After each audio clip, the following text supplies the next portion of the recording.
మీరు త్వరపడి బయలుదేరరు, పారిపోవు రీతిగా వెళ్ళరు. యెషయా గ్రంథము 52వ అధ్యాయము 12వ వచనం. నిశ్చలంగా ఉండడంలో ఉన్న అపార శక్తిని గురించి మనం లేశమాత్రమైన అర్థం చేసుకున్నామో లేదో నాకు నమ్మకం లేదు. మనం ఎప్పుడూ హడావుడిగానే ఉంటాము, ఏదో ఒకటి చేస్తూనే ఉంటాము.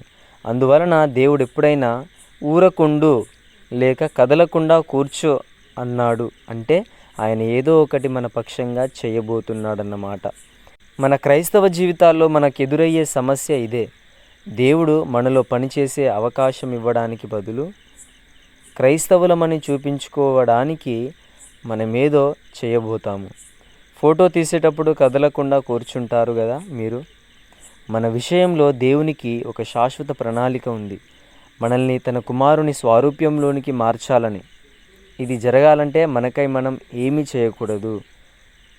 హుషారుగా పనిచేయడాన్ని గురించి ఎన్నెన్నో వింటుంటాము, కానీ కదలక మెదలక ఉండడాన్ని గురించి తెలుసుకోవలసింది చాలా ఉంది.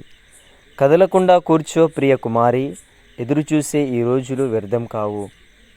నిన్ను ప్రేమించేవాడు నీ అవసరాన్ని మనసులో ఉంచుకున్నాడు. ఆయన కదలక ఎదురు చూస్తున్నాడంటే అది తన ప్రేమని నిరూపించడానికే. కదలకుండా కూర్చో ప్రియ కుమారి, నీ ప్రియ ప్రభువు చిత్తాన్ని అన్వేషించావు. ఆలస్యం వల్ల అనుమానాలు చెలరేగాయి నీ మదిలో. విశ్వాసాన్ని కుదుటపరుచుకో. ప్రేమామయుడు, జ్ఞానవంతుడు, నీకేది మంచిదో అదే జరిపిస్తాడు. కదలకుండా కూర్చో ప్రియ కుమారి, ఆయన దారి తెరిచేదాకా ఒక్క అడుగు వేయకు అటు ఇటు. దారి కనిపించినప్పుడు ఎంత చురుకు నీ అడుగు, ఎంత తేలిక నీ హృదయం. ఎదురు చూసిన రోజుల బాధంతా మర్చిపోతావు. కదలకుండా కూర్చో ప్రియ కుమారి, ఆయన కోసం ఏ పని సాధించనున్నావో అది కష్టమే, విలువైనదెప్పుడు అమూల్యమే, నిజమే. కానీ ఉంది నీకు ఆయన కృప. కఠినమైనవన్నీ అతి మధురమవుతాయి నీకోసం. Praise lord.